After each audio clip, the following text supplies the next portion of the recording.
เล่มนี้พูดถึงเรื่องการเลือกเส้นทางของชีวิตใครยังสับสนใครยังคิดว่าเราควรจะไปทางไหนดีลองมาฟังบทตัวอย่างเล่มนี้กันค่ะคู่มือออกแบบชีวิตโดย Design Thinking เขียนโดยบิล เบอร์เน็ตและเดฟ อีวานแปลโดยเมย์ศรีพัฒนากุลบทตัวอย่างโดยพิชชิอิ EP ที่ 1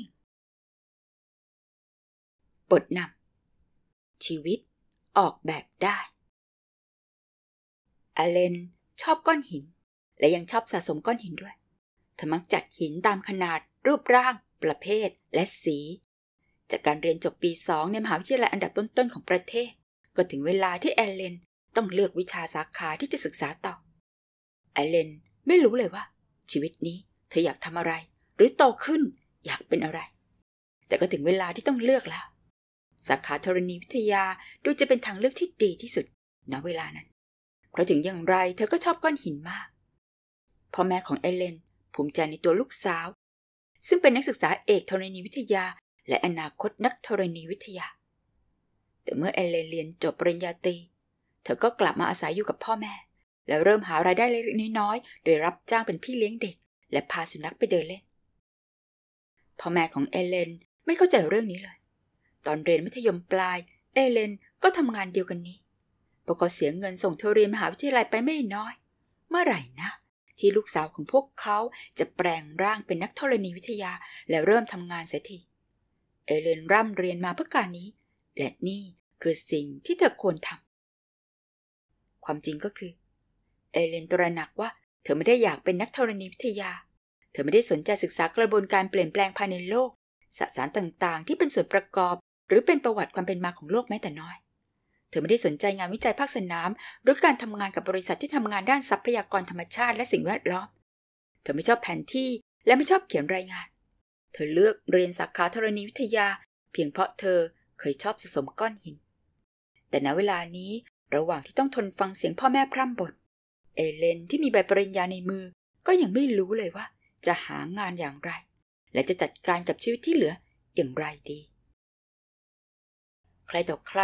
ต่างก็บอกว่า4 ปีในมหาวิทยาลัยคือช่วงเวลาที่ดีที่สุดในชีวิตถ้าเป็นเช่นนั้นจริงชีวิตของเอเลนคงจะมีแต่แย่ลงไปแน่เธอไม่รู้เลยว่าเธอไม่ใช่คนเดียวที่ไม่ได้อยากทำงานในสาขาวิชาที่ตัวเองเรียนจบมาอันที่จริงในสหรัฐอเมริกามีบัณฑิตเพียง 27% เท่านั้นที่ทำงานเกี่ยวข้องกับสาขาที่เรียนความเข้าใจผิดอย่างหนึ่งคือความคิดที่ว่าเราจะต้องทำงานในสาขาที่เราเรียนไปตลอดชีวิตและ4 ปีในมหาวิทยาลัยคือช่วงเวลาที่ดีที่สุดของชีวิต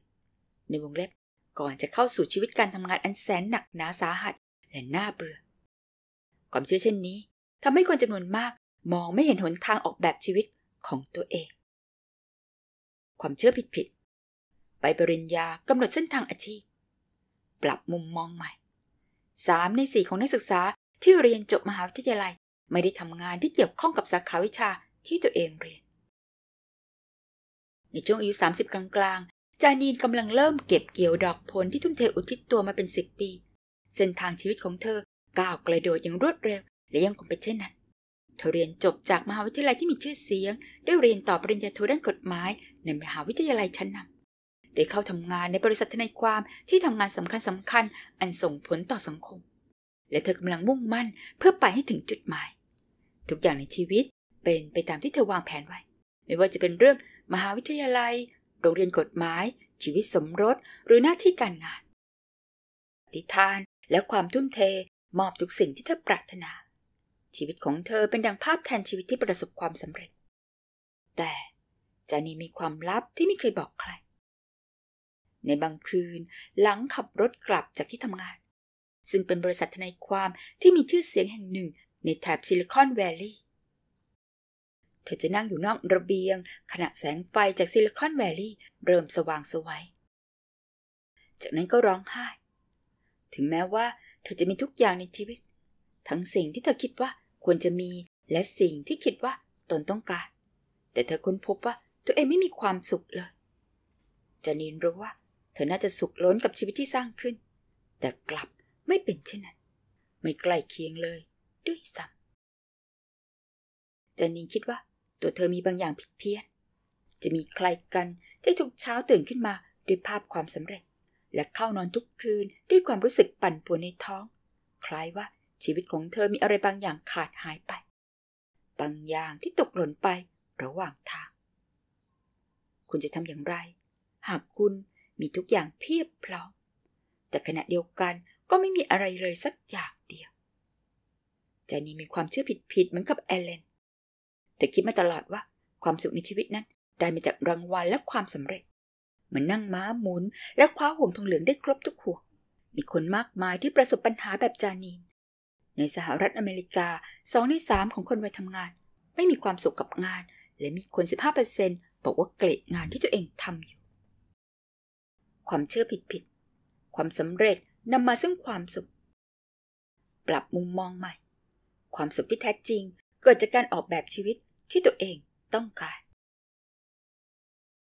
เดี๋ยวน่าทำงานเก็บเงินมากว่า30 ปีโดยไม่เคยเปลี่ยนงานเลยเขาผ่อนบ้านเกือบหมดแล้วส่งลูกเรียนจบมหาวิทยาลัยลงทุนในกองทุนบำนาญอย่างรอบคอบมีหน้าที่การงานและชีวิตที่มั่นคงทุกๆวันเขาตื่นนอนทำงานหาเลี้ยงชีพกลับบ้านเข้านอนตื่นนอนอีกครั้งในวันถัดไปและทำทุกอย่างเหมือนเดิมเป็นวัฏจักรซ้ำแล้วซ้ำเล่ามีคำถามหนึ่งที่โดนัลด์เฝ้าถามตัวเองเสมอเป็นคำถามที่วนเวียนอยู่ในหัวเขาตลอดเวลาไม่ว่าจะตอนไปร้านกาแฟกินอาหารเย็น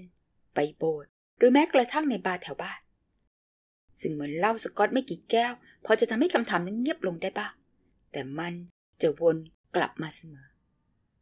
เกือบ10 ปีที่คำถามนี้ทำให้เขาตื่นขึ้นมาตอนตี 2และไปยืนอยู่หน้ากระจกห้องน้ำพร้อมถามตัวเองว่าฉันใช้ชีวิตแบบนี้ไปเพื่ออะไร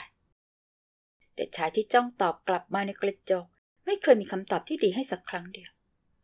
ความเชื่อผิดของโดนัลด์นั้นคล้ายกับปัญหาของจานีเพียงแต่โดนัลด์นั้นยึดติดกับความเชื่อนี้มานานมากกว่าเธอเขาเข้าใจผิดว่าชีวิตที่ตั้งอยู่บนความรับผิดชอบและความสำเร็จในหน้าที่การงานน่าจะนำไปสู่ความสุขมันน่าจะเพียงพอแล้วไม่ใช่หรือแต่โดนัลด์ยังมีความเชื่อผิดอีกเรื่องหนึ่งเขาปักใจเชื่อว่าคนเราไม่สามารถหยุดทำสิ่งที่ตัวเองทำมาตลอดได้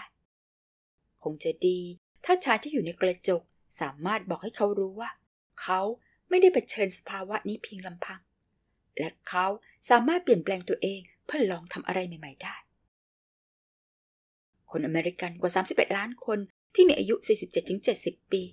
ต่างมองหาอาชีพที่เรียกว่าอาชีพที่ใจเรียกร้อง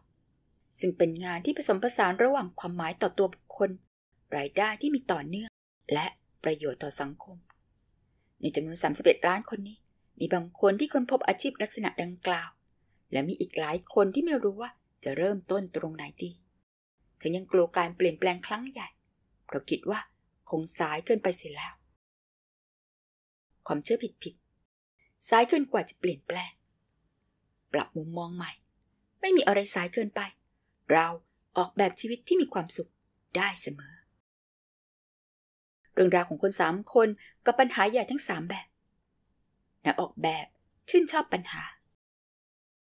ลองมองไปรอบตัวไม่ว่าจะเป็นที่ทำงานหรือที่บ้านเก้าอี้ที่คุณนั่งแท็บเล็ตหรือสมาร์ทโฟนที่คุณอาจกำลังถืออยู่ในมือทุกอย่างรอบตัวเราล้วนออกแบบโดยใครคนหนึ่งและทุกการออกแบบเริ่มต้นจากปัญหาบางอย่างเช่นปัญหาที่คุณว่าไม่สามารถฟังเพลงหลายๆเพลงโดยไม่ต้องลำบากแบบกระเป๋าใส่ซีดีเพลงไปไหนมาไหนทำให้เกิดอุปกรณ์สี่เหลี่ยมขนาด1 นิ้วที่เพียงคุณเสียบไว้ในกระเป๋าเสื้อก็สามารถฟังเพลงได้มากถึง 3,000 เพลงการออกแบบเพื่อแก้ปัญหาทำให้เกิดโทรศัพท์มือถือที่มีขนาดเหมาะมือแล็ปท็อปที่ใช้งานได้นานกว่า5 ชั่วโมงและเสียงนาฬิกาปลุกที่เป็นเสียงนกร้องไพเราะเสียงนาฬิกาปลุกที่ดังหนวกหูอาจดูไม่เป็นปัญหาใหญ่ท่ามกลางแผนการอันยิ่งใหญ่ทั้งหลายแต่มันก็เป็นปัญหามากพอสำหรับคนที่ไม่อยากเริ่มต้นวันใหม่ด้วยเสียงแสบแก้วหูของนาฬิกาปลุกแบบดั้งเดิมระบบน้ำประปาและฉนวนในบ้านเรือนคิดค้นขึ้นมาจากปัญหาท่อประปาก็เช่นกันแปรงสีฟันพัฒนาขึ้นมาจากปัญหาเก้าอี้ก็ประดิษฐ์ขึ้นเพราะใครบางคนเคยประสบปัญหาใหญ่นั่นคือนั่งบนก้อนหินและปวดก้นนั่นสิ ในเมื่อเราสามารถออกแบบในการแก้ปัญหาได้แล้วเราจะออกแบบยังไงล่ะใครที่อยากรู้เร็วลึกและก่อนใครเดี๋ยวแปะลิงก์หนังสือเล่มนี้ไว้ข้างใต้นะคะแล้วพบกันในบทตัวอย่างถัดไปค่ะ